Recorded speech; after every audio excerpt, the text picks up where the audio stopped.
بسم اللہ الرحمن الرحیم اللہم لا سہل الا ما جعلتہ سہلا وانت تجعل الصعب ان شئت سہلا لعمرک ما جرت علیہم رماحہم دما ابن نہیک او قتیل المسلم۔ جرہ بمعنی جنا یعنی ارتکاب کرنا، رماح کے معنی ہوتا ہے نیزہ، واحد الرمح۔ ابن نہیک، نہیک کے اصل معنی بہادر کے ہیں، لیکن یہاں پہ ابن نہیک سے مراد ایک ایسا شخص ہے جو ناحق مارا گیا تھا، اور مسلم یہ ایک جگہ کا نام ہے۔ کہتا ہے لعمرک ما جرت علیہم رماحہم، کہ تیرے عمر کی قسم، تیری زیست کی قسم، تیری زندگی کی قسم، ان کے نیزوں نے ارتکاب نہیں کیا۔ ان کے نیزوں نے یعنی کس کے نیزوں نے؟ ان ممدوحین کے نیزوں نے، حارث بن عوف اور حرم بن سنان کے نیزوں نے ارتکاب نہیں کیا دما ابن نہیکن، ابن نہیک شخص کے خون کا، او قتیل المسلم یا مقام مسلم کے مقتول کے خون کا، یعنی ان ممدوحین کے نیزوں نے ان دونوں شخصوں کے خون کو نہیں بہایا۔ ولا شارکت فی الحرب فی دم نوفل ولا وہب فیہا ولا ابن المخزم۔ شارکہ شراکن کے معنی ہوتا ہے شرکت کرنا، شریک ہونا، اور نوفل، وہب اور ابن مخزم یہ سب مقتولین کے نام ہیں۔ ولا شارکت اور نہ وہ شریک ہوئے، شارکت کی جو ہیہ ضمیر ہے وہ رماح کی جانب راجع ہے کہ ان کے نیزوں نے شرکت نہیں کی فی الحرب جنگ میں، فی دم نوفل نوفل شخص کے خون میں، اور نہ ہی وہب اور نہ ہی ابن مخزم کے خون میں، یعنی یہ کہ ان کے نیزوں نے نوفل، وہب اور ابن مخزم لوگوں کے، ان مقتولین کے خونوں کو نہیں بہایا۔ کہتا ہے کہ لعمرک تیری زیست کی قسم ما جرت علیہم رماحہم، کہ ان ممدوحین کے نیزوں نے ارتکاب نہیں کیا یا نہیں بہایا۔ یہاں پہ جو ما ہے وہ ما نافیہ ہے، جو کہ نہیں کے معنی میں آتا ہے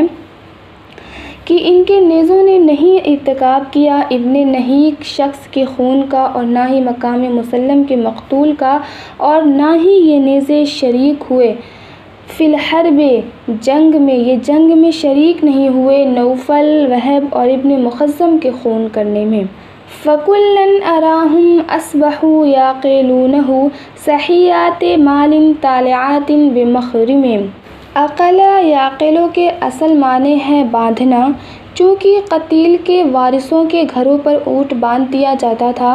اسی وجہ سے اونٹوں کے باندھنے سے مراد دیت ہو گئی، اور اس لیے یہ عقل یعقلو دیت کے معنی میں استعمال ہونے لگا،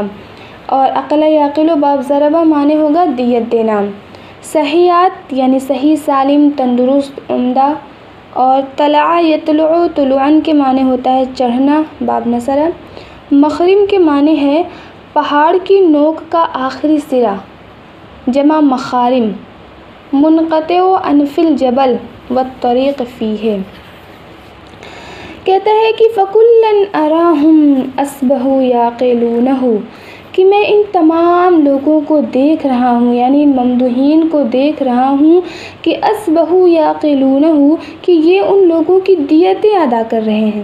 اوپر جن 5 لوگوں کے خون کا تذکرہ کیا کہ ان مقتولین کے خونوں میں ان ممدوحین کے نیزوں نے کوئی بھی شرکت نہیں کی، ان کا خون نہیں بہایا، لیکن ان کی صلح پسندی تو دیکھیے، ان کی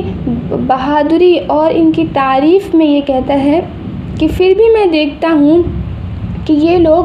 ان کی دیتیں دے رہے ہیں، ان کا خوبہاں دے رہے ہیں، اور خوبہاں بھی ایسا ویسا نہیں دے رہے، صحیحات مالن، عمدہ قسم کے مال یعنی اونٹ، عمدہ قسم کے اونٹ دے رہے ہیں، طالعات بمخرم، جو پہاڑ کی چوٹیوں پر چڑھ جانے والے ہیں۔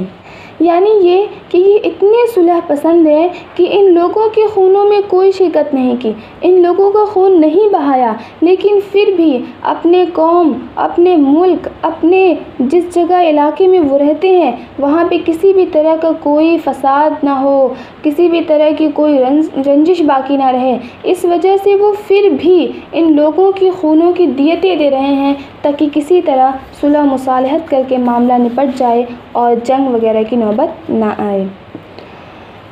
اس معلقہ کا اصل مقصد جو ہے وہ